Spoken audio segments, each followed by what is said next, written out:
चलिए, तो evidence act होता क्या है, पहली बात तो हम लोग ये करेंगे। ठीक है, एविडेंस क्यों दिए जाते हैं, इसका इम्पोर्टेंस क्या होती है इसकी, तो उसके लिए मैं आपको बता दूं। देखिए, हम लोग आईपीसी है हमारे पास। आईपीसी हमको ये बताता है कि कौन कौन से अपराध माने गए हैं, किनको अपराध माना गया है। मैम प्लीज़ ये इमेजेस मत दीजिए इतना। किन किन को अपराध माना गया है, ऑफेंस कौन कौन से हैं और उनकी पनिशमेंट क्या क्या है, ये बात बताया गया है हमें आईपीसी में, इंडियन पैनल कोड में। और सीआरपीसी हमें बताता है कि उनको अप्लाई कैसे करना है। जब कोई ऑफेंस हो जाता है तो उसको कोर्ट तक कैसे लेके जाना है, उसके खिलाफ केस कैसे चलेगा, किस किस, क्या पुलिस वाले का, किस कोर्ट का, या इन्वेस्टिगेशन ऑफिसर का, या किसी पब्लिक का, सिटीज़न का, उन सब का क्या क्या रोल होगा और कैसे स्टेप बाय स्टेप वो लोग प्रोसीड करेंगे, ये बात हमें बताई जाती है सीआरपीसी में। अब बात आती है एविडेंस की। भाई, आप किसी का क्राइम, किसी का ऑफेंस आप कैसे साबित करेंगे कोर्ट में, आपने कोर्ट में लेके जाना है, वहाँ प्रोसीड करना है, ये बात तो हमको बताएगा सीआरपीसी।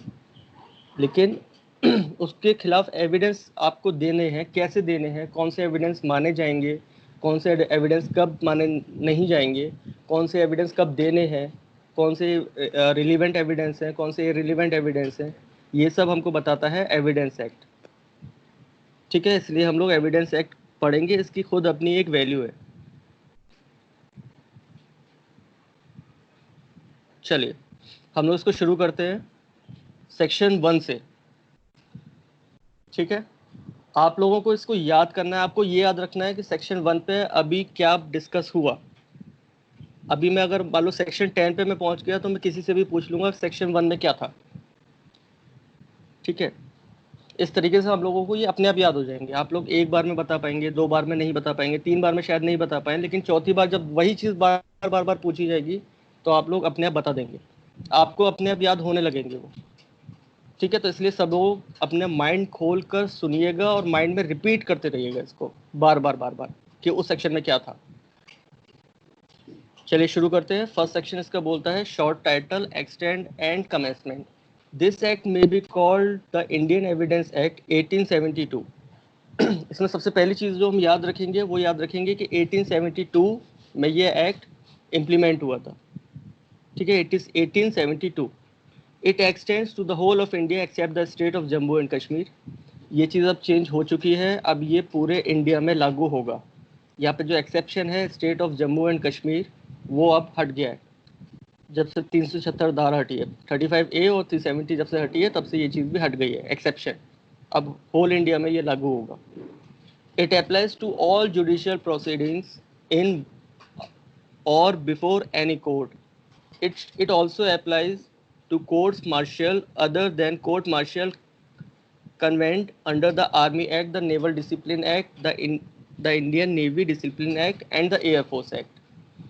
अब देखिए इसमें क्या है, ये क्वेश्चन आता है जो ऑब्जेक्टिव क्वेश्चंस में इसका आता है कि इंडियन एविडेंस एक्ट कहाँ अप्लाई नहीं होता। ठीक है, तो ऑल जुडिशियल प्रोसीडिंग्स, जो भी court, whether it is civil court और क्रिमिनल कोर्ट और कंज्यूमर फोरम की कोई भी कोर्ट होगी, वहाँ पे इसको अप्लाई होगा। बस जो इंडियन नेवी के अपने पर्सनल लॉज होते हैं, उनकी पर्सनल कोर्ट होती हैं, किसी कोर्ट में जो किसी सोल्जर ने अगर मान लो इंटरनली वहाँ पे कोई क्राइम कर दिया है तो उनके अपने लॉज हैं वहाँ के लिए। वो ये जो लॉज हैं ये सिटीजन्स के लिए है, पब्लिक के लिए है।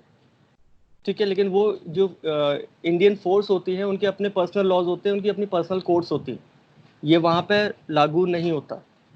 ये क्वेश्चन आता है। ठीक है, this act shall come into the force of the first day of September 1872। First September 1872 ये कब लागू हुआ था? एविडेंस एक्ट कब लागू हुआ था? 1 सितंबर 1872। इसको सब याद कर लीजिए, एमसीक्यू का क्वेश्चन है ये। किस दिन लागू हुआ था? हर एक्ट का आपको पता होना चाहिए ये एक्ट किस दिन लागू हुआ था। 1 सितंबर 1872, 1872, 1 सितंबर 1872। जो भी हिंदी वाले हैं वो हिंदी में याद कर लीजिए, जो इंग्लिश वाले हैं इंग्लिश में याद कर लीजिए। बस ये याद हो जाना चाहिए, माइंड में सेट हो जाना चाहिए। 1 सितंबर 1872। सेकंड सेक्शन इसका रिपील हो चुका है, हट चुका है, अब वो नहीं है। थर्ड जो सेक्शन है इसका, थर्ड सेक्शन में डेफिनेशंस है, इंटरप्रिटेशन है। इंटरप्रिटेशन क्लॉज में जो सपोज कोर्ट है तो कोर्ट किसको माना गया है और किसको कोर्ट नहीं माना गया है। ठीक है, ये भी एमसीक्यू में आते हैं इसमें क्वेश्चन कि भाई 3-4 ऑप्शन थे, एक मैंने क्वेश्चन पढ़ा था उसमें 3-4 ऑप्शन थे, उसमें से बताइए ये इनमें से कौन सी कोर्ट नहीं है। तो कोर्ट किसे कहते हैं? इंक्लूड्स ऑल जजेस and magistrates and all persons except arbitrators legally authorised to take evidence. उन सभी को कोर्ट माना गया है जिनके अंदर जजेस होते हैं या मजिस्ट्रेट होते हैं जो सबूत लेने के लिए लीगली ऑथराइज होते हैं, एविडेंस कलेक्ट करने के लिए लीगली ऑथराइज होते हैं। इसमें आर्बिट्रेटर्स यूज़ नहीं किया गया है। आर्बिट्रेटर भी एक कोर्ट, हम लोग समझते हैं कि वो एक कोर्ट है, लेकिन वो एक कोर्ट नहीं है, एक मेडिएशन सेंटर है। वो दो लोगों में सुलह कराते हैं आर्बिट्रेटर वाले। वो लोग एविडेंस से मतलब नहीं होता उनको, आप देना चाहते हैं तो दे दीजिए, लेकिन वो ज़रूरत नहीं है वहाँ पे। वो सिर्फ आपकी पक्ष सुनेंगे, आपकी बात सुनेंगे दोनों पार्टीज़ का, और उन दोनों के बीच में एक कॉम्प्रोमाइज़ टाइप का या एक फैसला कर देंगे। वो एक प्रॉपर कोर्ट नहीं होती। प्रॉपर कोर्ट में आप डॉक्यूमेंट्री एविडेंस या ओरल एविडेंसेस आप सब कुछ सबमिट करते हैं, जितने भी टाइप के आपके पास एविडेंसेस होते हैं, तो उनको हम लोग कोर्ट मानते हैं। अगला आता है हमारे पास फैक्ट। फैक्ट की डेफिनेशन आपको ये याद होनी चाहिए word by word. Fact means and includes, बहुत ध्यान देने वाली बात है। Fact, anything, state of things or relation of things capable of being perceived by the senses. जिस चीज़ को आप देख सकते हैं, छू सकते हैं या महसूस कर सकते हैं या समझ सकते हैं, कोई भी ऐसी चीज़, उसको हम फैक्ट बोलेंगे। मैंने उसको देखा कि उसने मर्डर किया, चाकू से मर्डर किया, नाइफ से उसने मर्डर किया, तो अगर चाकू से मर्डर किया तो चाकू भी वहाँ पे एक फैक्ट है। मैंने उसको देखा, मैंने अपने सेंसेस से, आई से, आंखों से मैंने देखा, तो ये भी एक फैक्ट है। ठीक है, शायद उसके मन में उस वक्त गुस्सा था, तो भाई ये शायद नहीं, आपने गुस्सा उसके उसके मन में था, तो आप इस चीज़ को आप फील नहीं कर सकते हो। उस आपने मारते हुए देखा, ये फैक्ट है, पर उस वक्त उसके मन में क्या था ये आप सेंस नहीं कर सकते, आप फील नहीं कर सकते। आप खाली गैस कर रहे हो, आप खाली सोच रहे हो, तुक्का लगा रहे हो कि ऐसा भी हो सकता था कि गुस्से की वजह से उसने मारा होगा, तो ये फैक्ट नहीं है। प्रेजम्पशंस आर नॉट फैक्ट इस केस पे, अगर विटनेस की बात हो रही है तो। सेकंड है any mental condition of which any person is conscious. लेकिन उसके एक्टिविटीज से अगर आपको कुछ गैस हो रहा है तो वो एक फैक्ट है कि यहाँ से वो लड़कर गया था तो ज़रूर जाके इसने कुछ बुरा किया होगा, कुछ ऑफेंस कर सकता है। एक दिन पहले ही उसकी उससे लड़ाई हुई थी, अगले दिन जिससे लड़ाई हुई वो मर गया, तो पॉसिबिलिटी है कि जिससे कल लड़ाई हुई थी, बहुत सीरियस वाली लड़ाई हुई थी, उसी की वजह से वो मरा। तो यहाँ पे उसकी मेंटल कंडीशन कहती है कि वो उससे गुस्सा था, वो उससे नाराज था, या फिर वो उससे चिढ़ा हुआ था, इसलिए शायद इसी ने ही मारा होगा उसको। तो ये एक फैक्ट है कि कल एक लड़ाई हुई थी इन दोनों के बीच में, खूब कहा सुनी हुई थी। ठीक है, इसमें एग्जाम्पल दे रखे हैं। हाँ, किसी को कुछ कहना है? किसी का माइक खुला?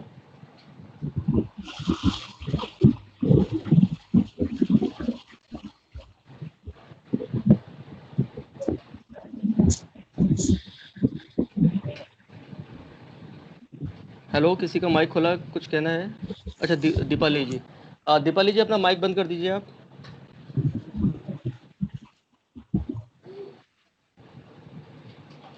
चलिए, मैंने कर दिया। एग्जाम्पल्स देखते हैं अब। That there are certain objects arranged in a certain order in a certain place is a fact. ठीक है, मैं आज किसी का AK-47 एक गन है, आज किसी का AK-47 से मर्डर हो गया। ठीक है, और जिसका मर्डर हुआ उसके पड़ोसी ने देखा था कि मैं परसों इसके पड़ोसी के पास गया था। मतलब सपोज A B C है, बी का मर्डर हो गया, तो सी ने कहा कि जिस चीज से मर्डर हुआ है वो मैंने परसों ए के पास देखी थी, उसके घर पे रखी हुई थी, सपोज कोई गन, पर्टिकुलर गन। तो एक फैक्ट है।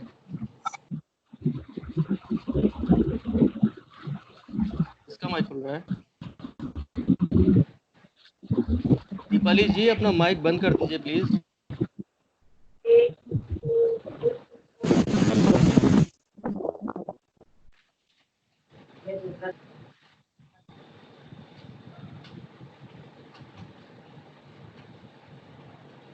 अब की बार अगर आपका माइक खुला बिना किसी बात का तो मुझे आपको निकालना पड़ेगा बाहर। That a man heard or saw something is a fact. किसी आदमी ने किसी को कुछ करते हुए देखा या फिर कुछ सुना तो ये भी एक फैक्ट है। किसी आदमी ने ये सुना कि कल ए और बी में लड़ाई हुई थी, तो ए ने कहा था कि मैं तुझे जान से मार दूंगा, आई विल किल यू। ए ने कहा था बी को, और आज बी मर गया।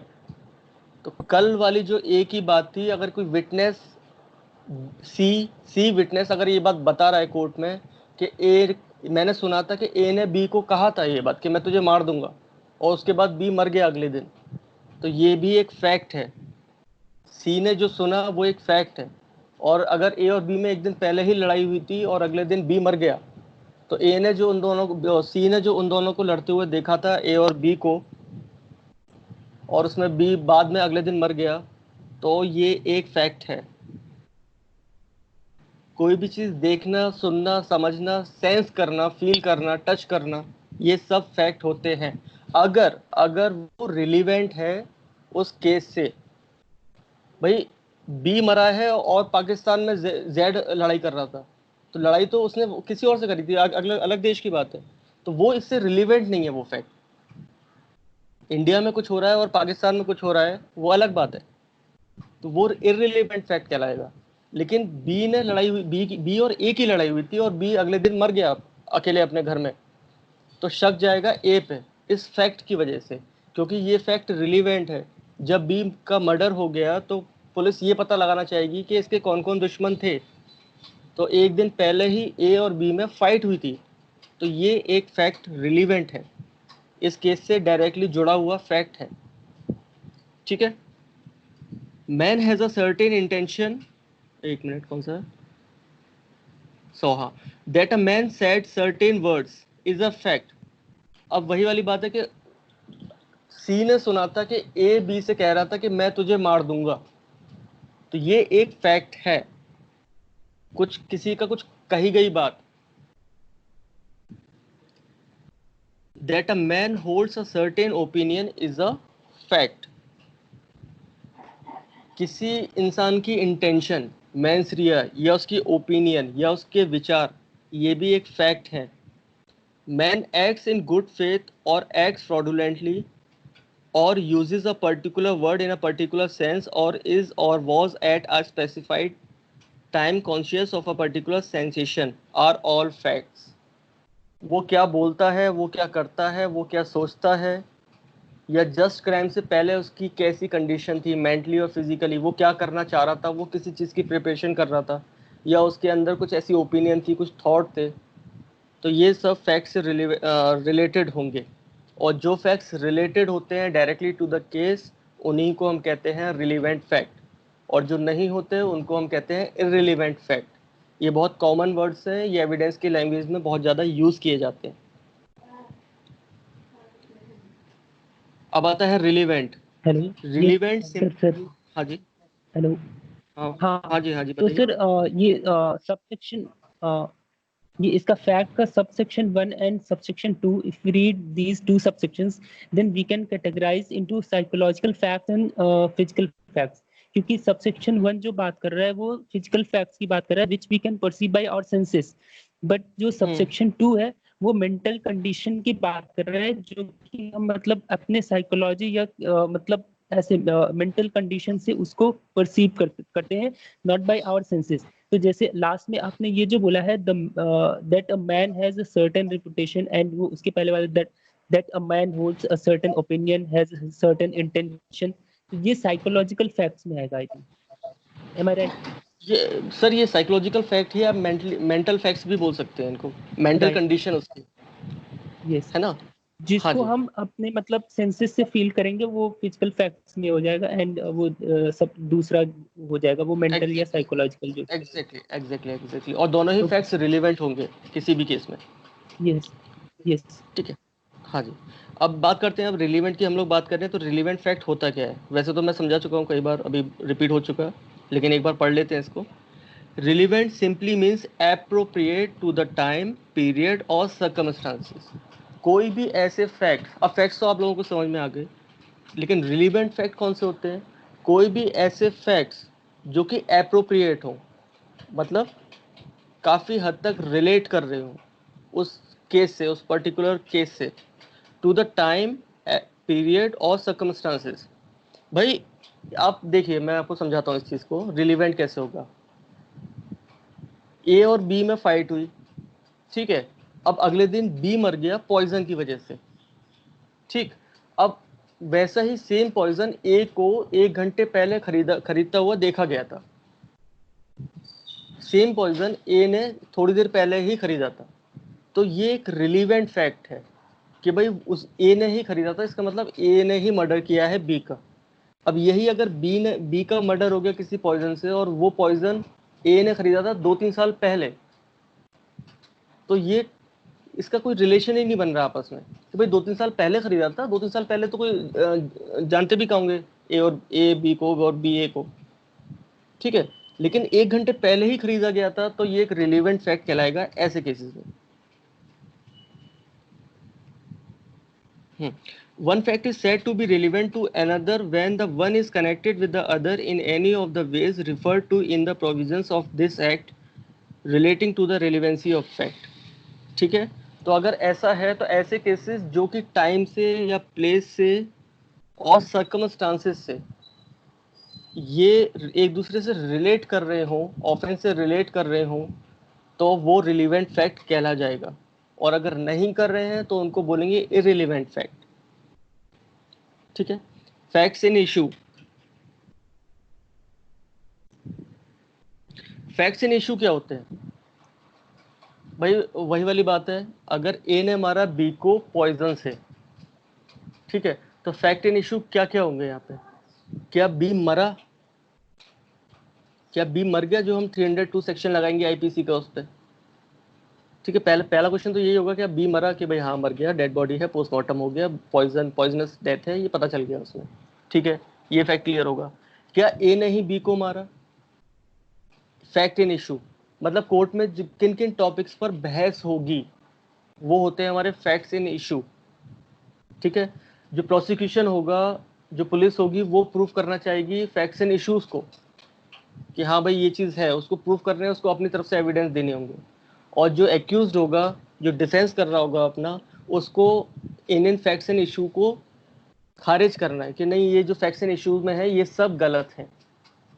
तो कुछ भाई कोर्ट में बहस करने के लिए, कोर्ट में केस चलने के लिए कुछ क्वेश्चंस तो होने चाहिए। एक क्वेश्चन को कहेगा कि यस, और एक क्वेश्चन को कहेगा नो। तो जो नो कह रहा है वो अपने फेवर के एविडेंस देगा, और जो यस कह रहा है वो अपने फेवर के एविडेंस देगा।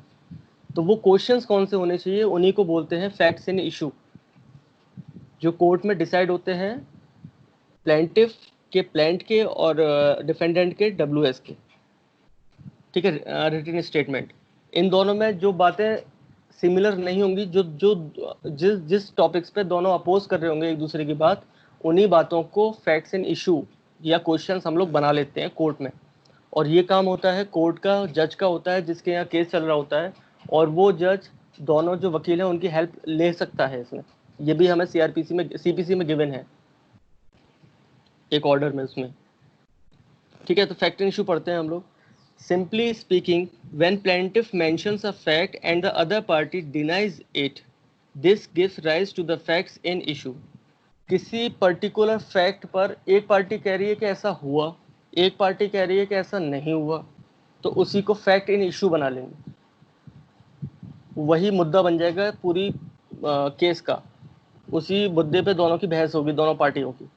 एक अपने आप को बचाएगा और एक आरोप सिद्ध करेगा और एक डिनाई करेगा उसको।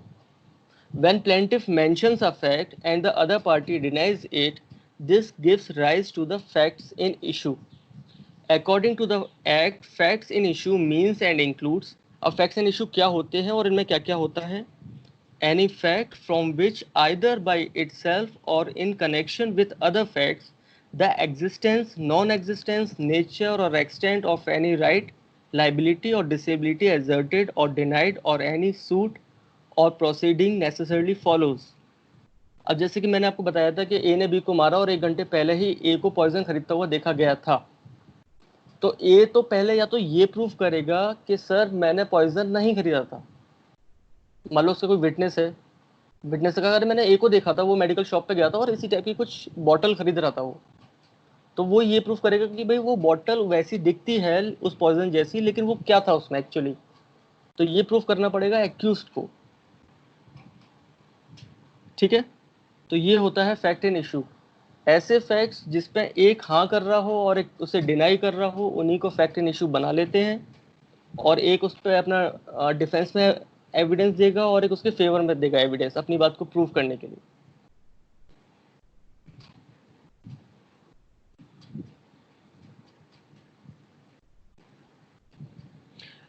Explanation इसका, whenever under the provisions of the law for the time being in force relating to civil procedure, any court records an issue of fact, the fact to be asserted or denied in the answer to such issue in a fact in issue। ठीक है, अब इसमें क्या होता है कि explanation दिया हुआ है, सिविल कोर्ट्स में ज़्यादातर जो हमारे सिविल लॉज होते हैं उसमें जो फैक्ट इन इशू है, ठीक है, जो मेन क्वेश्चन है कि ऐसा हुआ था या नहीं हुआ था, तो उनको प्रूव करने के लिए भी हमें और फैक्ट्स लाने पड़ते हैं कोर्ट में। ठीक है, फैक्ट इन इशू है कि भाई ए ने बी को मारा या नहीं मारा, तो इस फैक्ट को प्रूव करने के लिए ए अपना डिफेंस में ये फैक्ट देगा कि सर मेरा फैक्ट ये है कि मैं उस दिन वहां पे था ही नहीं। तो अगर वो रिलेटेड फैक्ट को, फैक्ट इन इशू को प्रूव करने के लिए वो फैक्ट दे रहा है कि मैं वहां पे सर था ही नहीं, उस शहर में ही नहीं था मैं तो उस दिन, तो उसको ये फैक्ट प्रूव करना पड़ेगा अपने। अगर वो ये प्रूव कर दे कि मैं, मतलब ये फैक्ट प्रूव कर दे कि उस दिन उस शहर में था ही नहीं मैं, तो ये फैक्ट वो अपने आप प्रूफ हो जाएगा फैक्ट इन इशू, ए ने बी को मारा।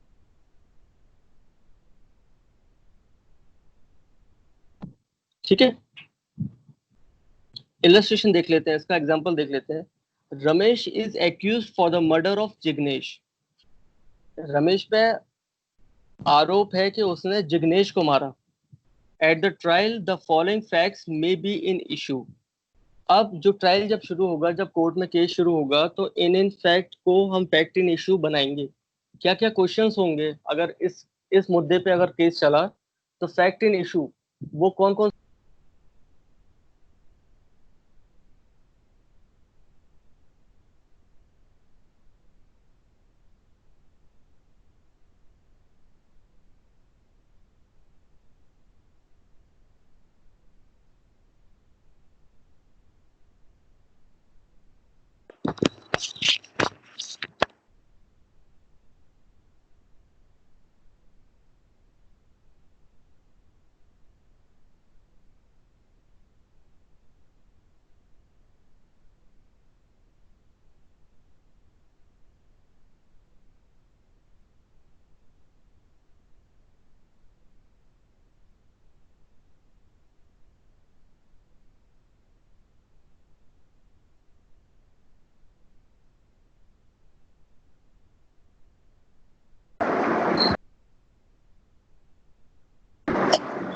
सर आपकी वॉइस नहीं आ रही है।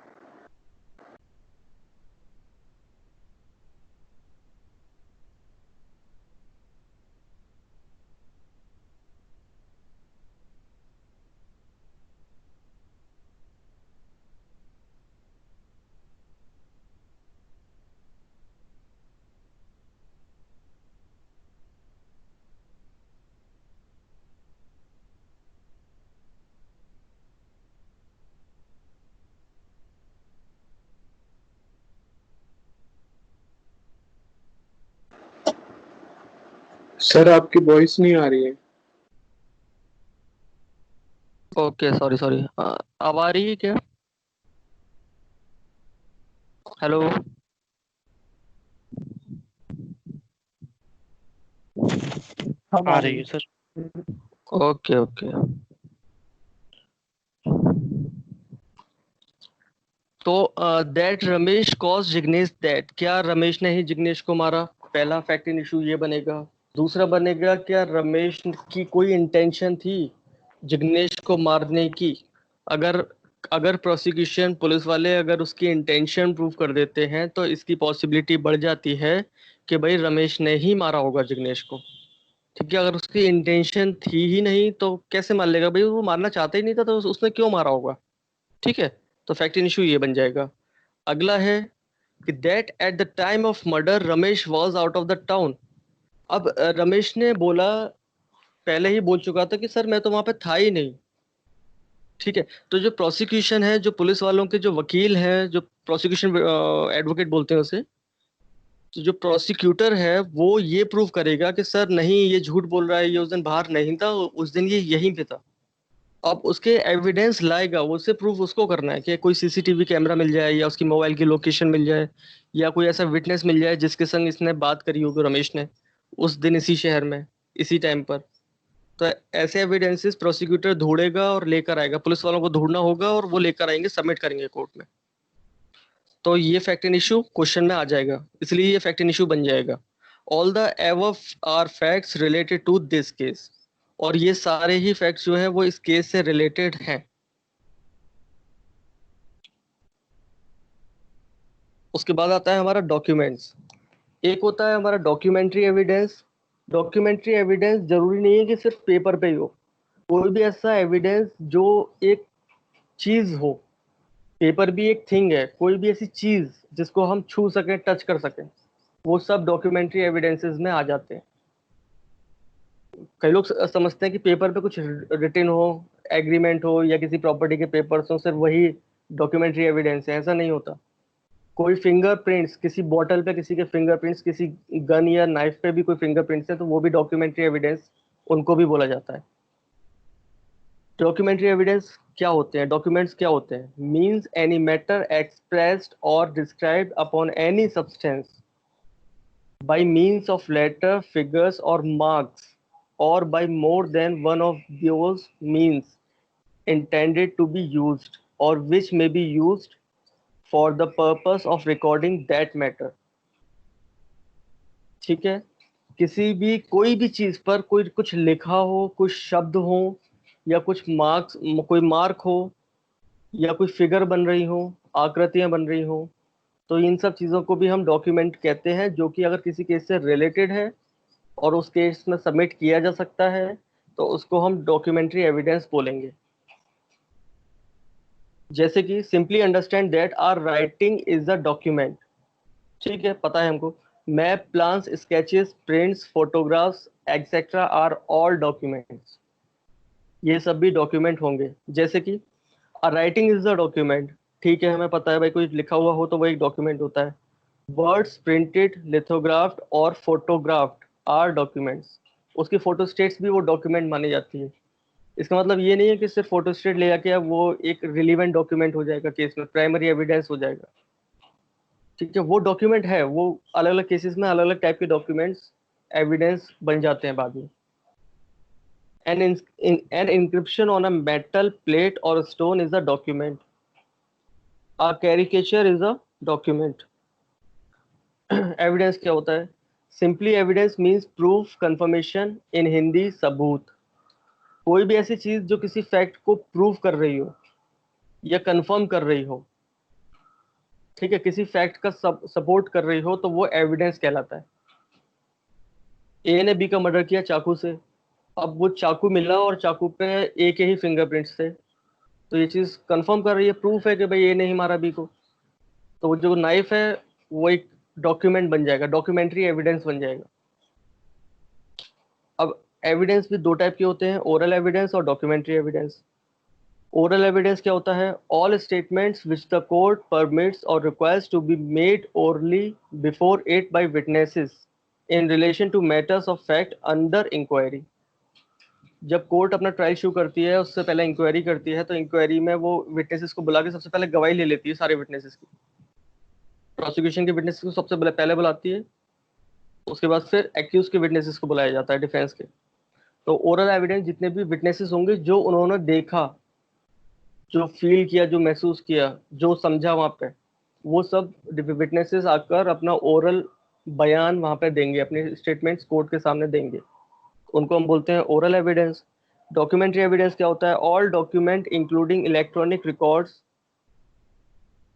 Produced for the inspection by the court. कोई भी डॉक्यूमेंट्स, किसी के हैंड राइटिंग या कुछ सुसाइड नोट भी इसी में आ जाता है। तो जो भी ऐसा डॉक्यूमेंट जो लिखा हो या फिर अब इंक्लूड हो गया है, आई थिंक 2000 में हुआ है, सन 2000 में ये इंक्लूड हुआ है इसमें, अमेंडमेंट के बाद में। इलेक्ट्रॉनिक रिकॉर्ड्स भी अब डॉक्यूमेंट्री एविडेंस कहलाए जाते हैं। किसी के मोबाइल में कुछ, किसी की वीडियो मिली, कुछ पिक्स मिली, या कोई व्हाट्सएप का मैसेज हो गया, व्हाट्सएप नहीं मतलब कोई भी मैसेज हो गया, ईमेल हो गया, तो ये सब डॉक्यूमेंट्री एविडेंस कहलाया जाता है। व्हाट्सएप के मैसेजेस को मना कर दिया है, सुप्रीम कोर्ट ने रूलिंग निकाली थी कि इसके बाद ये वैलिड नहीं होंगे।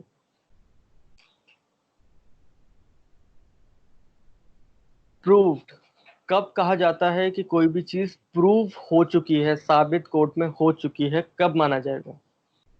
Court believes that court believes the facts to exist or considers its existence so probable, most likely expected, that a normal man under the circumstances of the particular case assumes it to exist।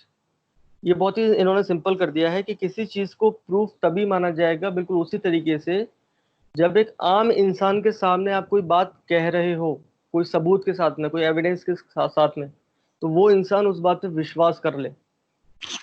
वैसे ही हाँ, supreme court ने जो कहा है कि WhatsApp के messages electronic evidence में नहीं आते, उस केस का नाम या कुछ है सर? सर मुझे वही याद नहीं आ रहा है, मैंने पढ़ा है, मेरे पास लिखा हुआ है वो, मैं आपको बता दूंगा अगर आप कहें तो। जी जी प्लीज, जब आप फ्री हो कभी, जब सर। हाँ, एक मिनट में आपको, क्या है आपका आदेश जी? ठीक है सर, जी मैं जी, ग्रुप पे डाल दूंगा इसको, मैं ग्रुप पे डाल दूंगा। Okay okay, thank you sir. ठीक है, ओके।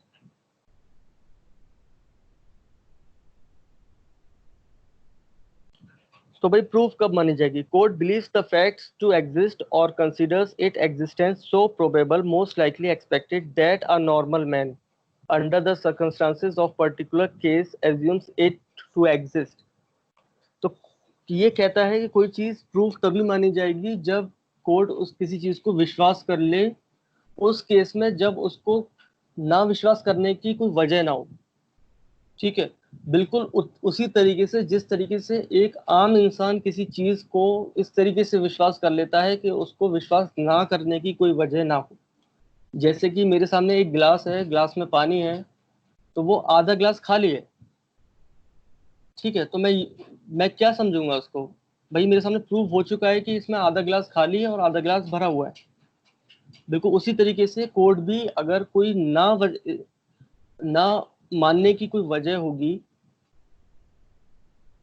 तो वो नहीं मानेगी, और अगर मानने की वजह होगी, अगर वो साफ साफ प्रूफ हो रहा है उसके सामने, तभी उसको हम प्रूव्ड मानेंगे कि ये वाला फैक्ट हमारा प्रूफ हो चुका है। डिसप्रूव्ड क्या बोलते हैं? जब उसको मानने की कोई वजह ना हो, किसी फैक्ट को जब मानने की ही कोई वजह नहीं है, तो हम उसको मानेंगे डिसप्रूव्ड। एक बार पढ़ लेते हैं और अच्छे से। Court believes that the facts do not exist or considers its existence so probable that a normal man under the circumstances of a particular case assumes it to not exist। अब एक मेरे सामने ग्लास रखी है लेकिन glass में पानी नहीं है, तो मैं कैसे मान लूं कि इसके अंदर पानी है? जब मुझे साफ साफ दिख रहा है, सारे एविडेंस यही कह रहे हैं, मेरे पास डॉक्यूमेंट्री एविडेंस है, ग्लास है, ग्लास के अंदर पानी की एक बूंद भी नहीं है, तो मैं कैसे मान लूंगा कि इसके अंदर पानी है? ठीक है, बिल्कुल उसी तरीके से कोर्ट में हम लोग, जब हमें मतलब कोई भी डाउट ना हो, जब कोई डाउट ही नहीं है तो कोई फैक्ट प्रूफ हो चुका है, उसको डिस्प्रूव करने का कोई डाउट ही नहीं है, कोई शक ही नहीं है हमें उस पर कि ऐसा नहीं हो सकता। Not proved, when a fact is neither proved nor disproved then it is said to be not proved. कोई फैक्ट जब प्रूव ही नहीं है या डिस्प्रूव भी नहीं है, तो उसको हम मानेंगे कि ये अभी तक प्रूव नहीं हुआ है, ये फ्यूचर में प्रूव हो भी सकता है या फ्यूचर में डिस्प्रूव भी हो सकता है, लेकिन अभी तक ये नॉट प्रूफ कहा जाएगा।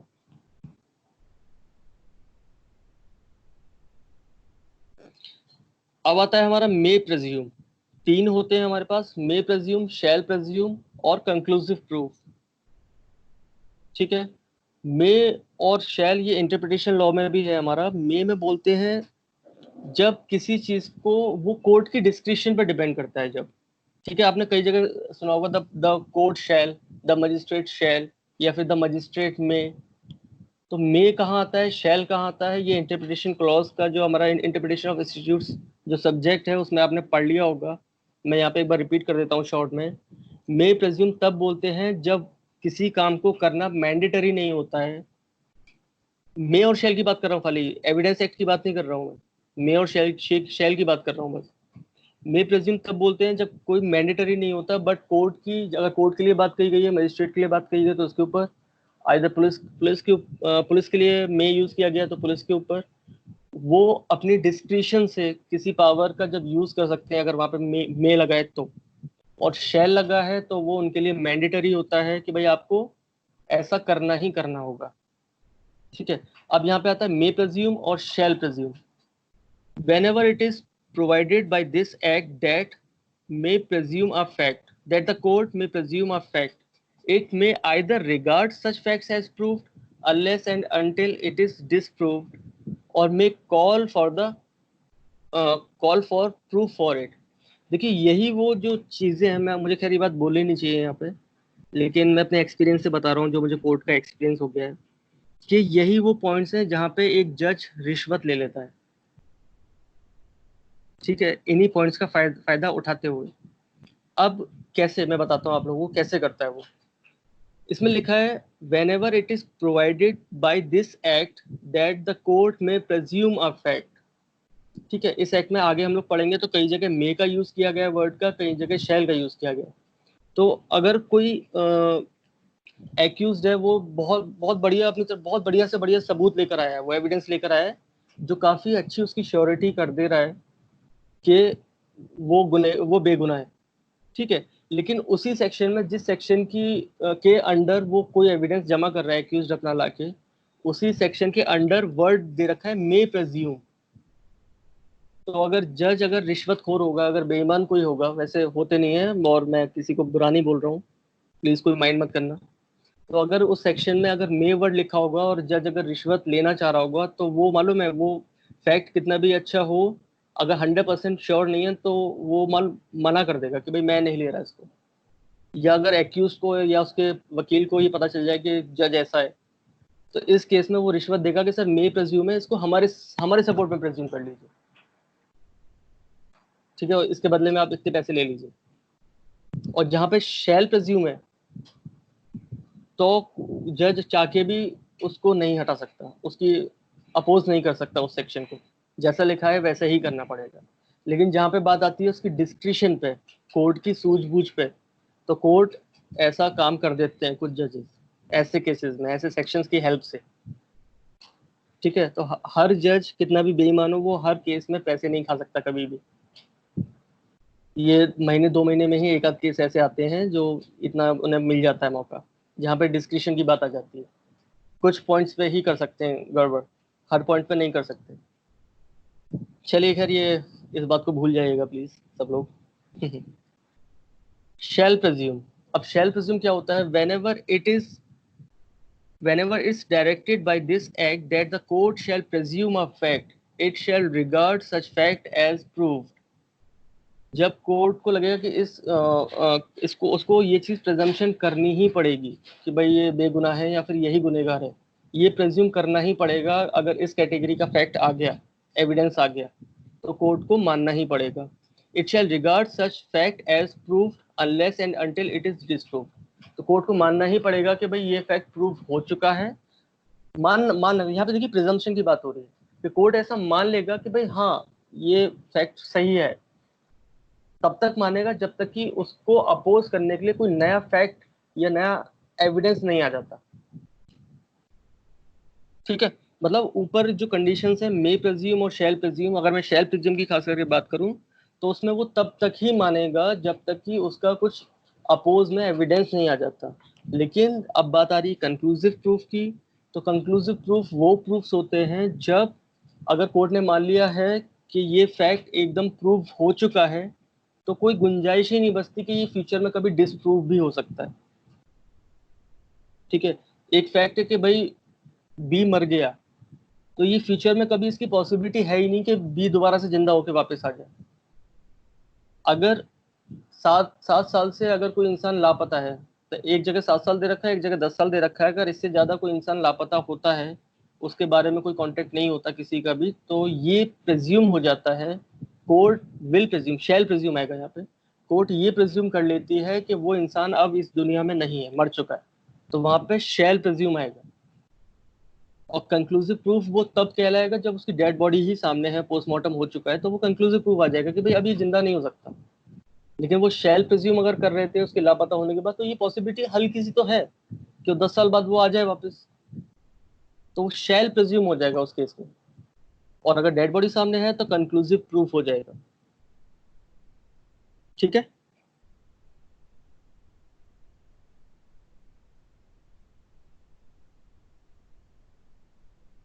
तो ये था हमारा सेक्शन 4। सेक्शन 4 है हमारा प्रिजम्पशंस के बारे में, मे प्रिज्यूम, शैल प्रिज्यूम, कंक्लूसिव प्रूफ। ठीक है, सेक्शन 4 मे प्रिज्यूम, शैल प्रिज्यूम, कंक्लूसिव प्रूफ। सेक्शन 3 है हमारा इंटरप्रिटेशंस। सेक्शन 2 रिपील हो चुका है। सेक्शन 1 शॉर्ट टाइटल है। आपको याद होना चाहिए कि एविडेंस एक्ट कब आया था, 1 सितंबर ऑफ 1872। ठीक है, और ये पूरे इंडिया में लागू होता है। चलिए, तो सेक्शन 4 तक हम लोगों का हो गया। थोड़ा सेक्शन 4 थोड़ा लंबा था। अब आते हैं सेक्शन 5। सेक्शन 5 इंपॉर्टेंट है और बहुत ही कॉमनली यूज होता है हर एविडेंस एक्ट में, ऑलमोस्ट हर केसेस में यूज होता है इसका, बहुत बेसिक है। एविडेंस में be given of facts in issue and relevant facts. ठीक है, देखिए फैक्ट इन इशू आपको पता चल गया। फैक्ट इन इशू ऐसे फैक्ट्स जो क्वेश्चन है कि भाई ऐसा हुआ है या नहीं हुआ, जिसपे एक पार्टी एग्री कर रही है और एक पार्टी डिनाई कर रही है कि भाई ऐसा हुआ है या ऐसा नहीं हुआ है। एक कहेगा कि ऐसा हुआ है, एक कहेगा कि ऐसा नहीं हुआ है। तो दोनों को उन फैक्ट इन इशू को अपनी अपनी साइड में, अपने अपने फेवर में प्रूव करने के लिए, उनके प्रूव करने के लिए रिलीवेंट फैक्ट्स को लेकर आना पड़ेगा कोर्ट के सामने कि देखिए सर ये हुआ है, ये प्रूव कर रहा है कि वैसा भी हुआ है। अभी बताता हूँ कैसे। एविडेंस में be given of facts in issue and relevant fact. अगर आपने रिलीवेंट फैक्ट प्रूव कर दिया तो फैक्ट इन इशू अपने आप प्रूव हो जाएगा, और अगर फैक्ट इन इशू आपने अपने फेवर में प्रूव कर लिया तो आप केस जीत जाएंगे। यही इसी बात पर पूरी बहस होती है कोर्ट में किसी भी केस में। कैसे? Evidence may be given in any suit or proceeding of the existence or non-existence of every fact in issue and of such other facts which are declared to be relevant and of no others. Evidence may be given in any suit or proceeding of the existence or non-existence of every fact in issue and of such other facts which are declared to be relevant and of no others. ठीक है, क्या कह रहा है वो कि भाई evidence सिर्फ उन्हीं फैक्ट्स का दिया जा सकता है जो रिलेवेंट होंगे फैक्ट इन इशू के। ठीक है, ए ने बी को मारा इंडिया में, पाकिस्तान में क्या चल रहा है इससे हमें क्या मतलब भाई? आप पाकिस्तान के प्रूफ यहाँ पे क्यों दे रहे हो? वहां पे जेड क्या कर रहा है या वहां पे पी क्या कर रहा है, इससे हमें क्या मतलब? तो वो रिलीवेंट थोड़ी ना है।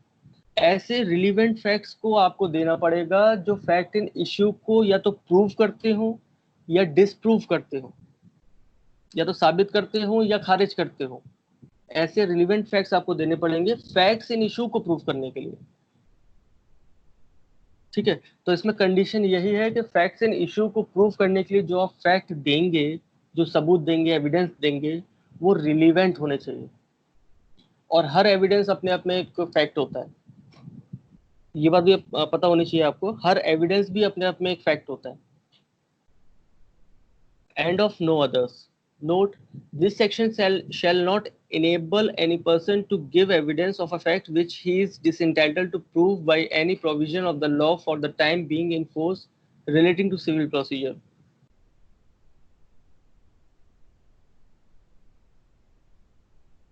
क्या मतलब है इसका?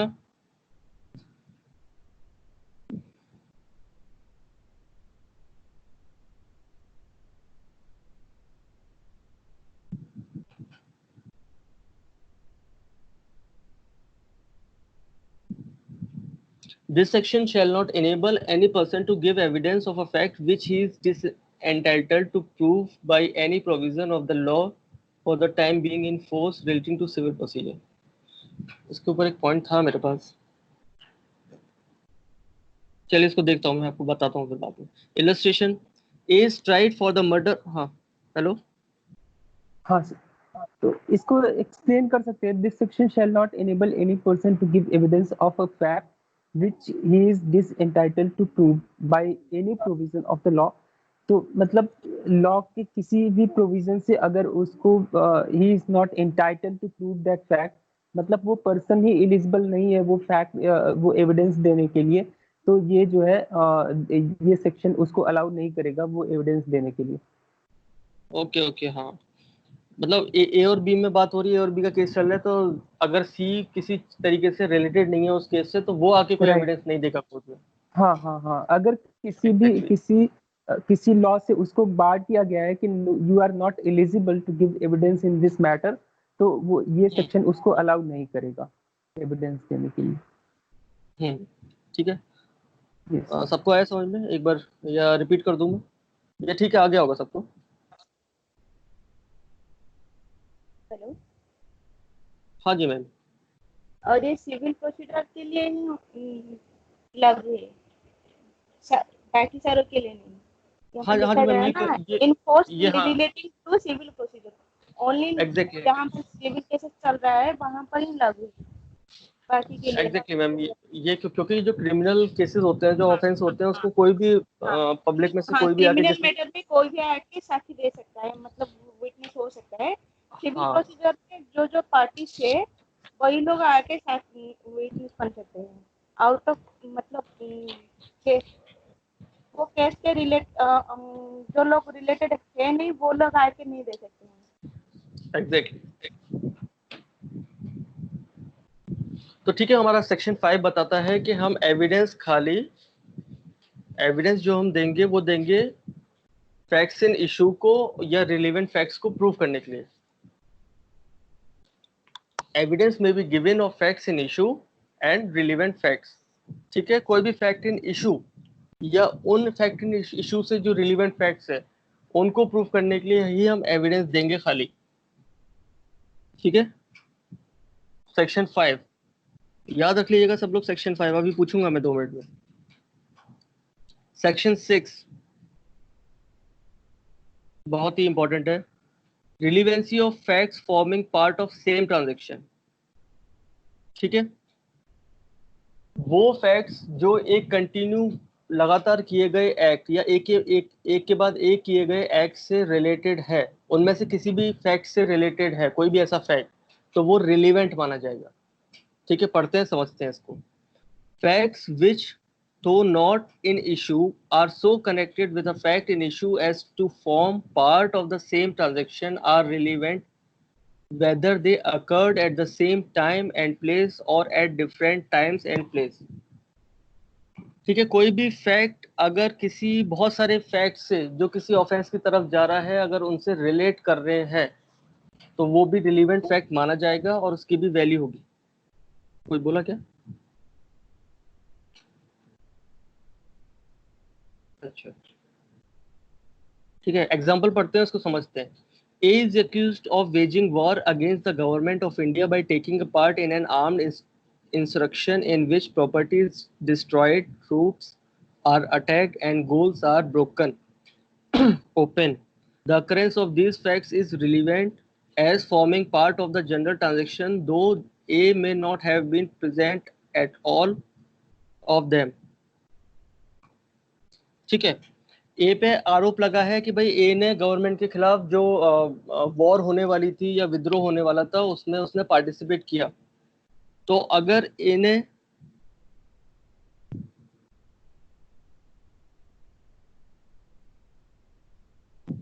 एक मिनट में दोबारा पढ़ता हूँ इसको, ए वाला पढ़ता हूँ पहले। हाँ वही मैं कह रहा, क्या हो गया ये? A is accused of the murder of B by beating him. Whatever was said or done by A or B or by the bystanders at the beating or so shortly or after it as to form part of the transaction and is a relevant fact. ठीक है, ए पे आरोप है कि ए ने B को मारा, तो ए और बी के जब लड़ाई हो रही थी तो वहां पे पास में खड़े हुए जो भी लोगों ने जो जो बातें सुनी उन दोनों के बीच में या जो जो देखा वो सब रिलेवेंट फैक्ट है।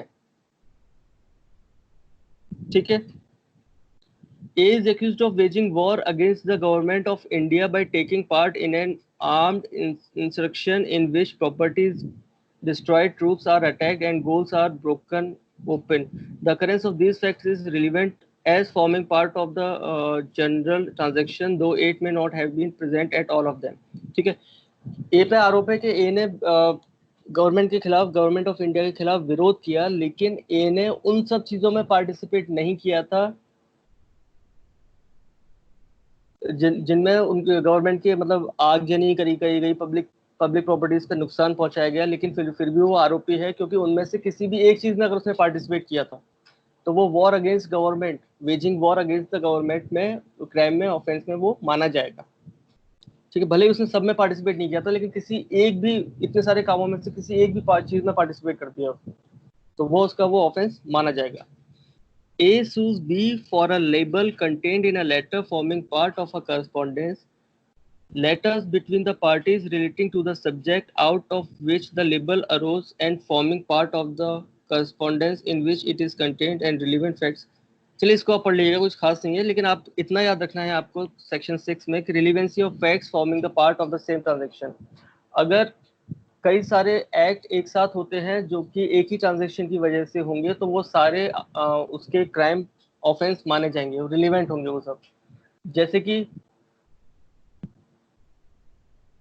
ए ने एक बच्चे को किडनैप किया कोलकाता से और वहां से उसको ट्रेन में बैठाया, पहले कार में बैठाया, कार में बैठा के फिर ट्रेन में बैठाया, ट्रेन में बैठा के वो ले गया उसको लखनऊ, कोलकाता से उठाया ट्रेन में लखनऊ ले गया, और फिर वहां जाके उसने उसको बंद करा, एक कमरे में बंद कर दिया और फिर उसके लिए रैंसम मांगने लगा, फिरौती मांगने लगा। तो यहाँ पे उसने एक ही ट्रांजेक्शन में बहुत सारे ऑफेंसेस कर दिए, जैसे कि उसको किडनैप करना, उसको फिर बांध के एक ही डायरेक्शन में लेके जाना, फिर उसको ले जाके कन्फाइन करना, एक कमरे में बंद कर दिया, फिर एक रैंसम मांगना। तो ये 3-4 क्राइम उसने एक ही ट्रांजेक्शन में कर दिए। ठीक है, तो ये सब सारे फैक्ट रिलेवेंट है।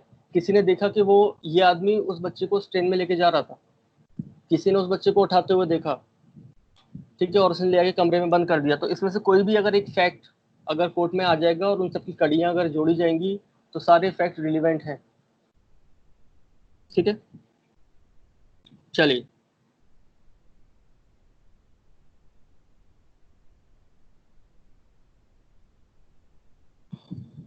मनीष जी, हेलो मनीष, माइक खोलिए अपना।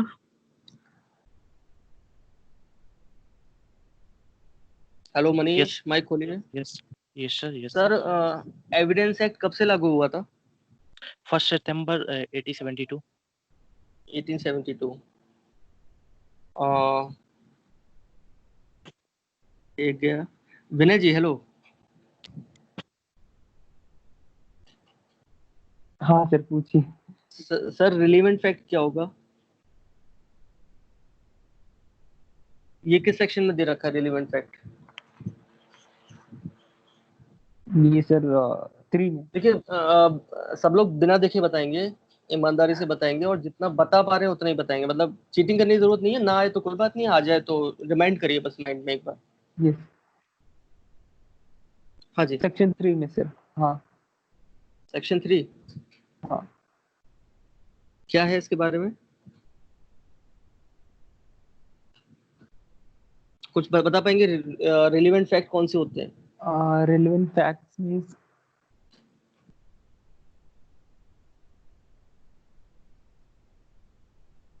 I mean the facts which are connected with the case। नहीं सर, अभी एकदम से नहीं बता पाए। अच्छा, आप पहली बार पढ़ रहे हैं क्या? नहीं सर, पढ़ा है लेकिन अभी याद नहीं आ रहा है। देखिए, कोई भी ऐसे रिलेवेंट फैक्ट वो फैक्ट्स होते हैं जो फैक्ट इन इशू के रिलेवेंट होते हैं। यस, ठीक है, या तो उसको डायरेक्टली प्रूव करते हैं या डिसप्रूव करते हैं। ओके फैक्ट्स इन इशू को जो डायरेक्टली डिस्प्रूव करें या प्रूव करें वो रिलीवेंट ओके फैक्ट कहलाए जाते ओके हाँ, नाउ इट इज क्लियर, अब क्लियर हैं, है है। ना। यस चलिए, और कौन है?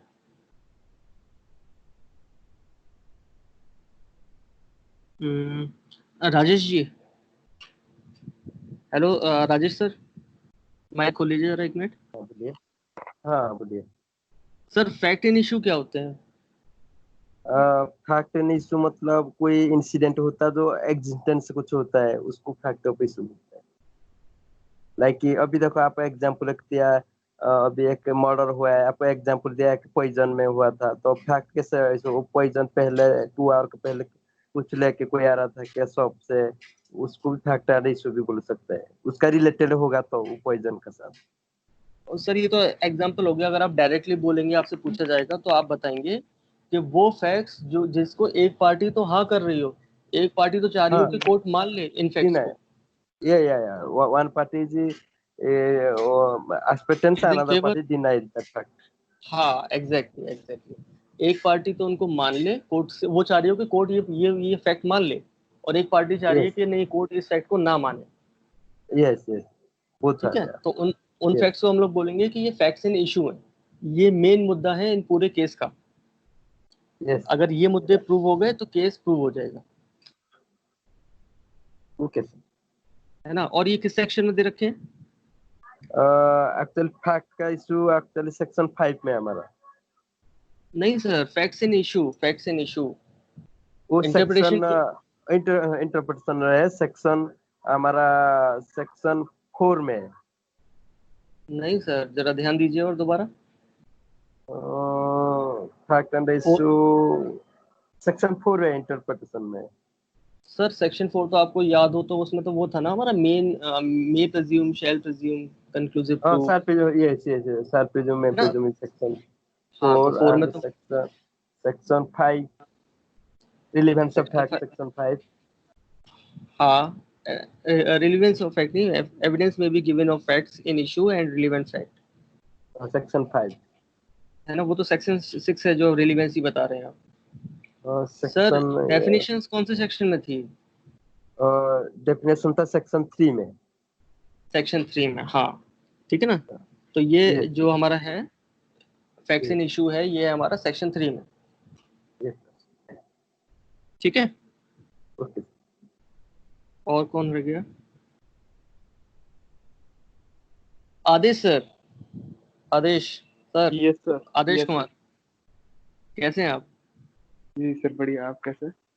बस सर ठीक है, दुआएं आपकी। सर ये बताइए, अभी हमने 6 सेक्शंस पढ़े हैं शुरू के, जी सर। है ना। तो इसमें सेकंड सेक्शन पे क्या था, सेक्शन नंबर 2 पे क्या है? सर सेक्शन 2 रिपीट कर दिया सर। Okay nice. और सर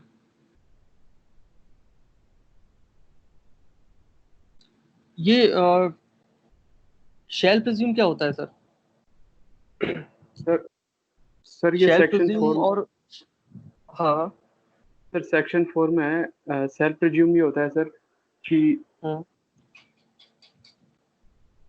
सर, कोई भी सर, कोई भी एक्ट या इंसिडेंट होता है तो उसको कोर्ट उसको प्रूव मान लेगा अनटिल उसको कोई पार्टी उसको डिसप्रूव ना कर दे सर।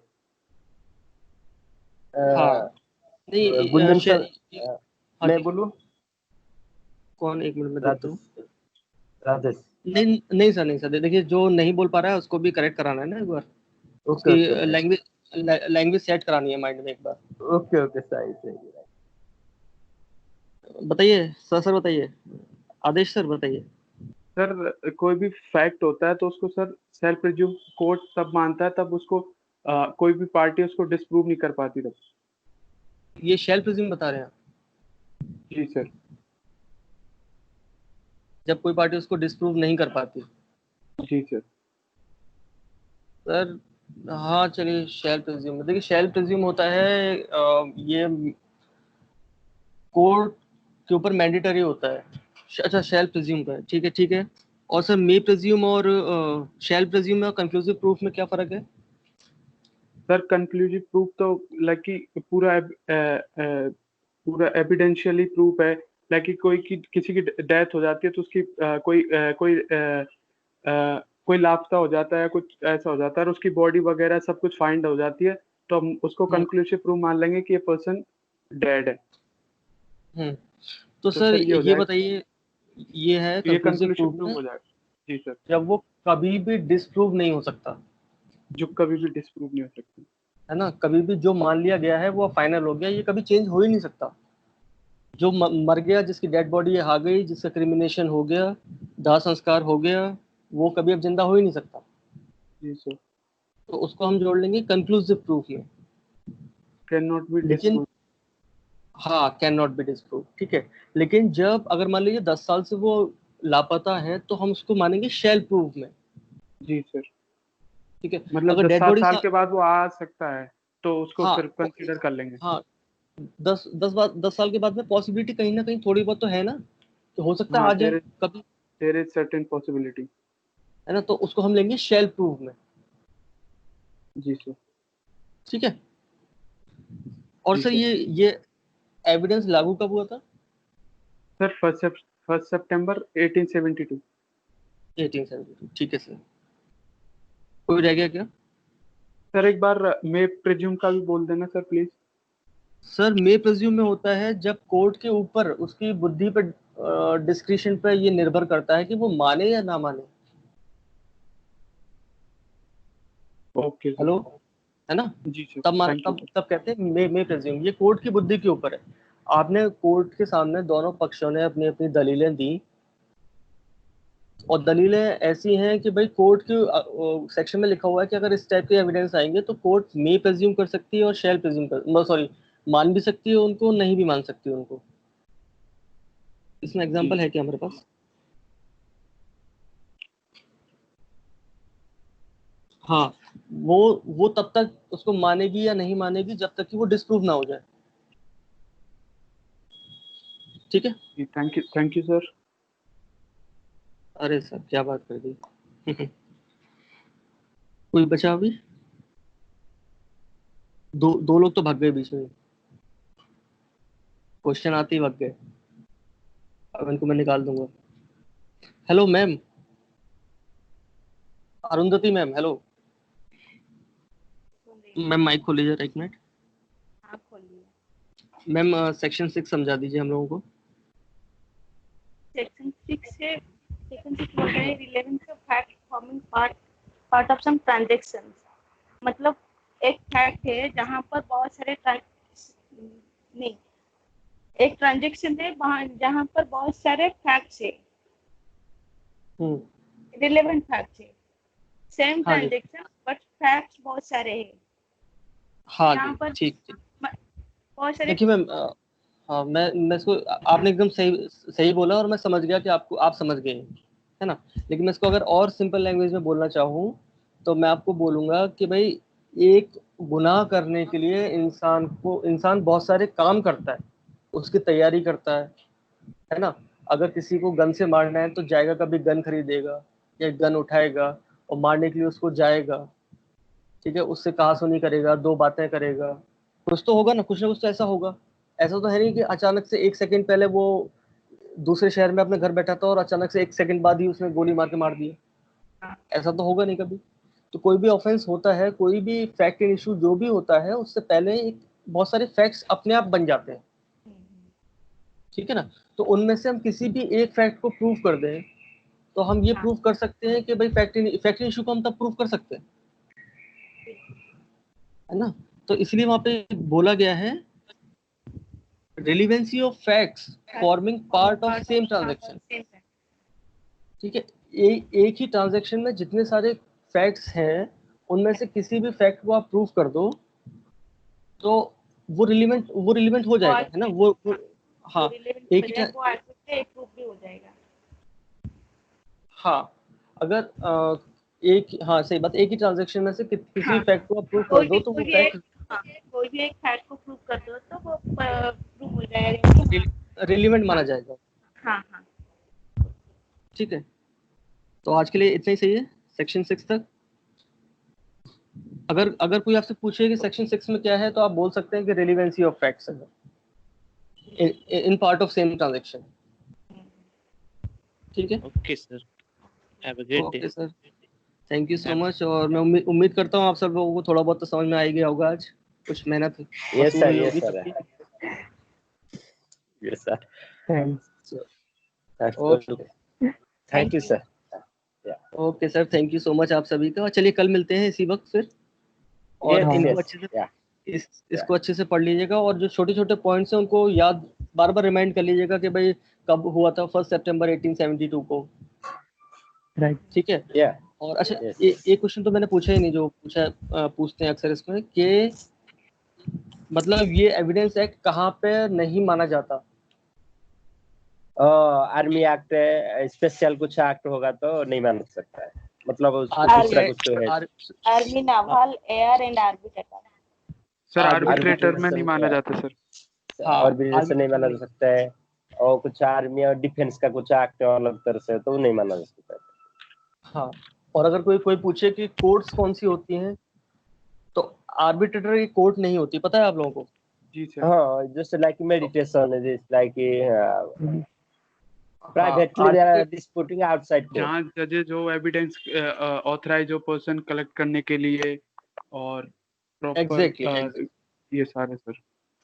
कोर्ट्स हम उन्हीं को कहते हैं जिनमें एविडेंस जो लीगली ऑथराइज हैं by the law to collect the evidence, सिर्फ उन्हीं को हम लोग कोर्ट्स कहते हैं। आर्बिट्रेटर के कोर्ट में एविडेंसेस का काम नहीं होता, वहां तो सिर्फ बातें करके, दलीलें देके, डीलिंग देके वहां काम हो जाता है। ठीक है, डॉक्यूमेंट्री एविडेंस वहां पे सबमिट करना नेसेसरी नहीं होता, आप कर सकते हैं अगर आपकी मर्जी है, लेकिन जरूरी नहीं होता। ठीक है, यस, चलिए Yes. गाइस, आप सब लोगों Yes. का बहुत बहुत धन्यवाद।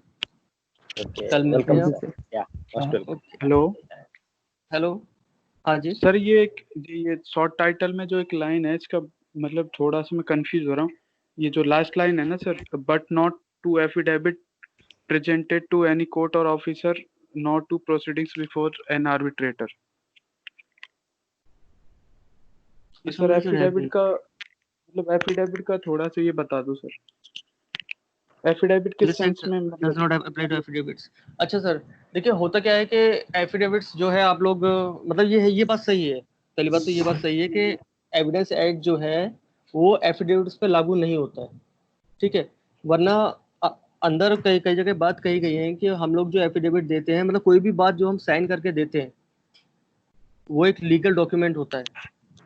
ठीक है, जैसे कि आपने बता रही हूँ, 1 मिनट में बता रही हूँ। अगर हम लोग बताइए। कोई भी पिटीशन फाइल करने जा रहे हैं कोर्ट के अंदर,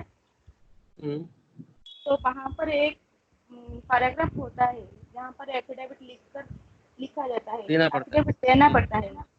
पर जब एविडेंस देने जाओ तो एविडेंस के अंदर वो एफिडेविट का पैराग्राफ नहीं आएगा, सिर्फ एविडेंस ही दिया जाएगा वहाँ पर, और एक एफिडेविट नहीं दिया जाएगा। चाहे बाकी सारे पिटीशन के अंदर आएगा ये एफिडेविट का पैरा, पर एविडेंस में नहीं दिया जाएगा। Evidence itself affidavit. मैम ये बात नहीं बोली है, इसमें ये बोला है कि एफिडेविट को एविडेंस हम नहीं मान सकते। नहीं, यहाँ पर लिखा है but not to affidavit presented to any court और ऑफिसर। एफिडेविट मतलब एविडेंस में कोई एफिडेविट नहीं दिया जाएगा, प्रेजेंटेड टू एनी कोर्ट और officer, not to proceeding before an arbitrator. Arbitrator के पास भी एविडेंस नहीं दिया जाएगा, ना तो एफिडेविट के अंदर, एविडेंस के अंदर, ना तो आर्बिट्रेटर के पास। अच्छा, इसमें अच्छा मैम पूरा लिखा है। मैं ये एक्चुअली क्या ना, मैं पीडीएफ से पढ़ रहा हूँ तो मुझे लग रहा है कुछ इसने इसी ने पीडीएफ बनाने वाले ने एडिशन लिख दिया है इसमें। कल से मैं भी बुक से ही पढ़ूंगा अपने सामने। तो मैं हाँ ठीक है, this act does not apply to the affidavits presented to any court और ऑफिसर।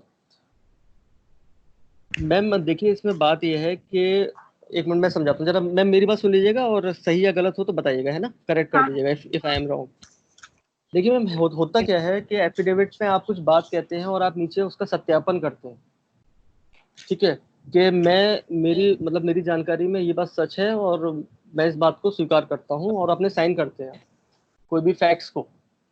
तो ऐसे ही फैक्ट लिखे होते हैं, अगर आप कोई जमीन जायदाद खरीदते हैं तो उसका प्रॉपर्टी के पेपर्स आप ट्रांसफर कराते हैं, तो ऊपर फैक्ट्स लिखे होते हैं और नीचे आप साइन करते हैं। ठीक है, तो वो बात वो क्या होता है, जो प्रॉपर्टी के डॉक्यूमेंट्स होते हैं वो एविडेंस हो जाते हैं। ठीक है, एविडेंस बन जाते हैं ना। आपके पास प्रॉपर्टी के आपकी प्रॉपर्टी के आपके पास डॉक्यूमेंट्स हैं, तो वो आपकी एविडेंस है ना। जी सर। और उसी तरीके से अगर एफिडेविट लिख के आप उस पर साइन कर रहे हैं और आप कह रहे हैं उसमें कि ये बात एकदम सही है मेरी जानकारी में जो मैं लिख रहा हूँ, शपथ पत्र है आपका, वो आप शपथ ले रहे हैं, आप कसम खा रहे हैं। लेकिन अब होता क्या है कि आप शपथ खा रहे हैं, आप अपने फेवर में बात बोल रहे हैं कोर्ट के सामने, और आप झूठी कसम भी खा रहे होते हैं एफिडेविट्स में, ताकि कोर्ट मेरी बात पे यकीन कर ले। भाई दो पार्टी हैं, अपोजिट पार्टीज हैं, दोनों ही एफिडेविट दे के अपनी अपनी बात कह रही है कि नहीं सामने वाला झूठ बोल रहा है, मैं सच कह रहा हूँ। दोनों ही पार्टी दे रही है एफिडेविट्स, तो भाई दोनों ही जब कसम खा रही हैं तो उनमें से कोई तो एक झूठ बोल रहा होगा। जी सर। ठीक है, और हर केस में एफिडेविट्स तो दिए ही जाते हैं, तो कोर्ट के सामने रिटन में आप झूठ बोल के दे रहे हो एफिडेविट्स, तो ऐसे तो हर केसेस के बाद एक पार्टी को सजा मिलती नहीं, तो झूठा एफिडेविट देने के चक्कर में। तो इसलिए सर कोई भी अगर अपनी बात एफिडेविट दे के बोल रहा है तो उसको एविडेंस नहीं माना जाएगा। ठीक है ना। सर मेरा और एक डाउट है सर। हाँ बताइए। सर एक्चुअली जो सपोज कोई अभी देखो, सपोज कोई मैरिज करता है एफिडेविट में ओनली, वो रजिस्ट्री मैरिज नहीं करता है, जस्ट डिक्लेरेशन दे देता है लाइक कि दे आर हस्बैंड वाइफ, सो वो कंसीडर कर जाएगा क्या एविडेंस के लिए? सर मुझे समझ में नहीं आई अभी लाइन, क्वेश्चन समझ में नहीं आया। कोई एफिडेविट करके मैरिज डिक्लेयर कर देता है, मतलब रजिस्ट्री मैरिज नहीं करते, ओनली एफिडेविट करते हैं। रजिस्ट्री मैरिज नहीं, मैरिज रजिस्ट्री मैरिज नहीं करते, ओनली एफिडेविट करते हैं प्लेन पेपर में, लाइक कोर्ट पेपर में। म्यूचुअली एक दूसरे को कंसीडर कर लेते हैं एक रिटर्न नोट पे। हाँ, वो एफिडेविट मैरिज करते हैं तो। मैरिज की बात कर रहे हैं आप, शादी की? हाँ, शादी की कर रहा हूँ। शादी में कोई एफिडेविट कर देता है ना, लाइक किसी ने म्यूचुअली एफिडेविट करता है, बट नॉट रजिस्टर मैरिज, तो ओके उसको कंसीडर एविडेंस में लेके जाएगा, कुछ इंसिडेंट हो जाएगा तो। सर ये तो मुझे पता नहीं, लेकिन एफिडेविट नहीं होता, वो मेरे ख्याल से एग्रीमेंट होता है। जी सर। ओके, एफिडेविट होता है, एफिडेविट नहीं होता वो। ओके, दोनों एग्रीमेंट करते हैं, वो हस्बैंड वाइफ जस्ट नॉर्मली, हाँ नॉट वो रजिस्टर। नोटरी का सर्टिफिकेट होता है भाई शायद, वो एफिडेविट नहीं बोलेंगे उसको हम। ओके, नोटरी का सर्टिफिकेट है, वो कंसीडर एविडेंस में चलेगा, उसलिए पूछ रहा हूं। सर्टिफिकेट तो सर डॉक्यूमेंट्री एविडेंस होता है,